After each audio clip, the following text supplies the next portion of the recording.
What's up, YouTube? Been a little while.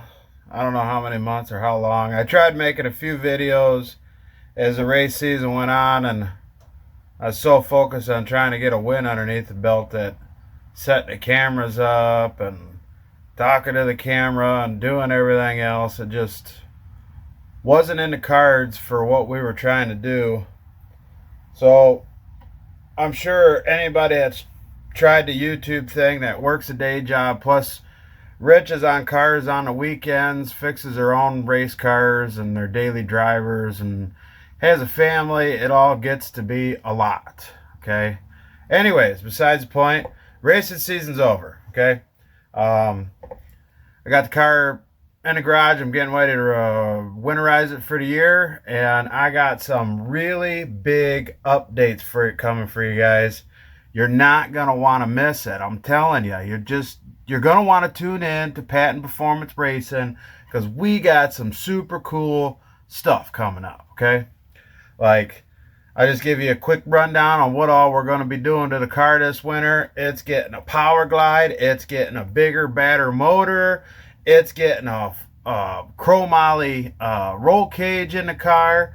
It's going to have partial aluminum floor pans, all aluminum trunk, fiberglass doors, polycarbonate windows, all the cool stuff, right? Going to lighten the car up.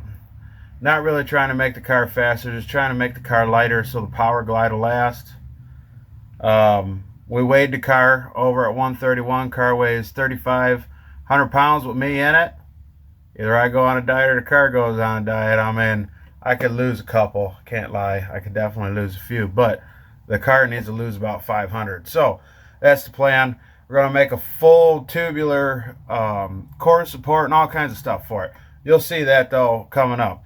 Anyways, today we were focused on getting cars winterized, things cleaned up. So if you guys tuned into the channel before, you guys had seen I had switched a Camaro to E85, and I never had time to really play with the car throughout the summer. I think I may have put like 15 miles on the car. It just sat there with the E85 in the tank all summer, the E85 in the carburetor all summer. I know it's not good. It's supposed to gel and eat rubber lines, and I'm sure if you left it in there long enough it would. Anyways, we pulled the car back here the other day. We took the E85 carburetor off of it. We put a gasoline carburetor on it. I mixed up a crazy fuel concoction with Sta-Bil and all kinds of other crap. I put that mystery Marvel oil in there and all kinds of stuff inside the gas tank. We don't know what's inside that oil, but we know it's a mystery. But it's all inside the gas tank. It's all in the fuel filter, all in the lines, and it's up inside the regulator and that gasoline carburetor I put on there. It should be good for a couple years just to sit there, won't eat nothing away, shouldn't corrode at the tank and stuff like that. So, but we got the E85 carburetor off of the car now, and I want to show you what E85 does when it sits inside your carburetor. Now, I don't know if you've seen the video of when I took off the alcohol carburetor. That's a whole different ball game, but I want to show you, we could make a peanut butter and jelly sandwich out of what's going on inside this float bowl right now. I mean, it's literally jelly, but I'll let you take a look. So this is what I'm talking about. This jelly. Let me turn on a light up top here. Beep. All right. You see that jelly? That jelly is just caked. Look at that. Look at that. Yeah. So that's what happens to your E85 when it sits in the carburetor all summer. Now I'm sure that was also in the gas tank. I'm sure that was also in the regulator. That was why we made up our fuel concoction. Car didn't run all that great when we first got it out, but it still ran. Anyhow, this is our E85 carburetor getting winterized. So it is very important, if you guys are going to run or use E85 in your fuel injected motor, your carbureted motor, whatever, as long as you're driving it and that stuff's going through there, it'll be just fine. There's really nothing to worry about as long as you're driving it. But this car sat all summer. I mean, from early spring all the way till now, which is October. So we're gonna just say 5 months. I put E85 in it. I filled up the tank twice. I only put about 5-10 gallons in it here in the garage when I first got it on E85, and then I took it and filled it up because I was gonna drive the car and tune the E85 in and stuff, which I got close, but it still could be a little closer.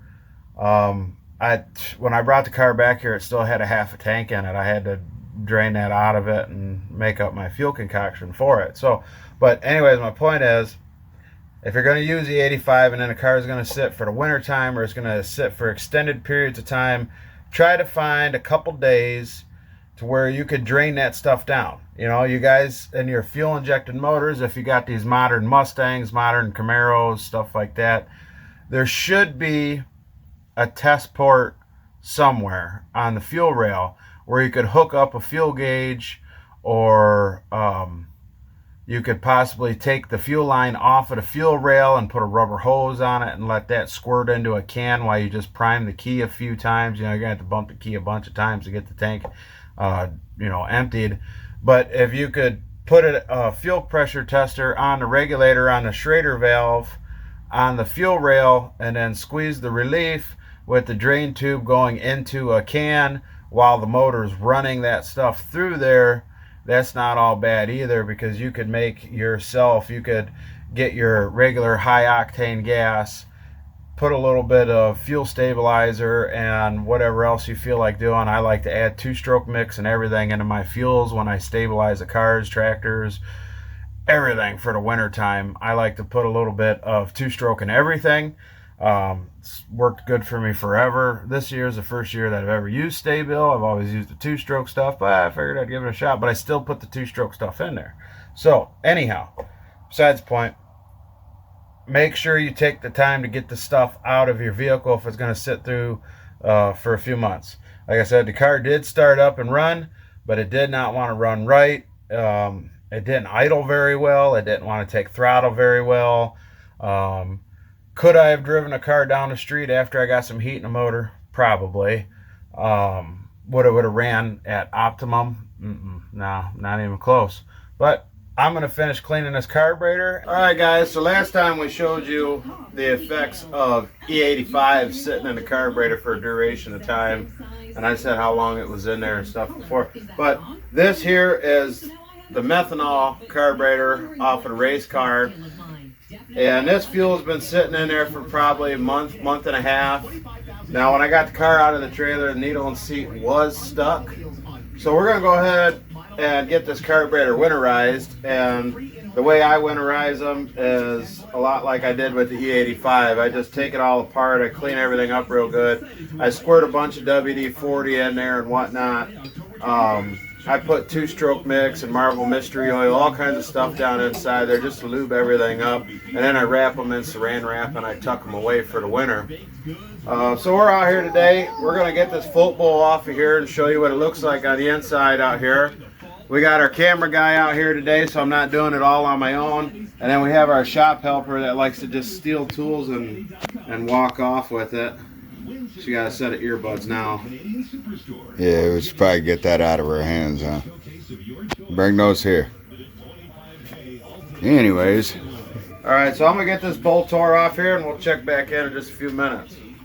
Here is disassembled, so now we can see what's going on.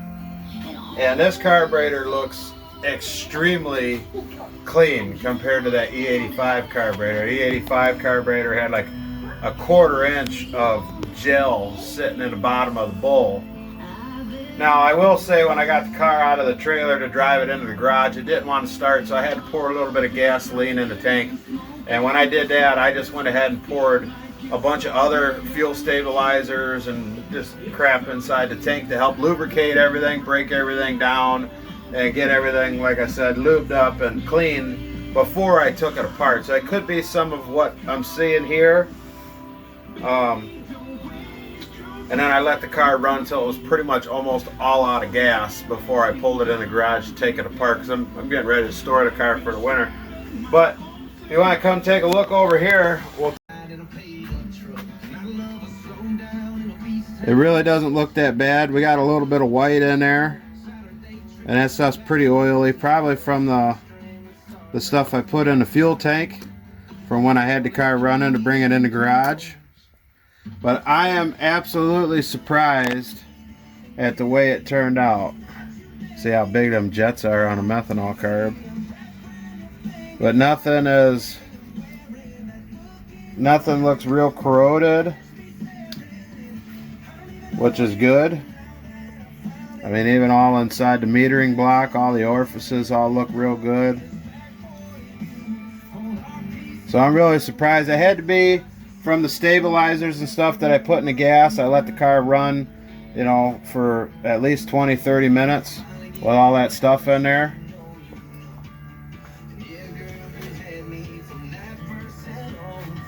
But we're going to go ahead and we're going to throw this thing down in a parts cleaner. We're going to get it all cleaned up, all lubed up.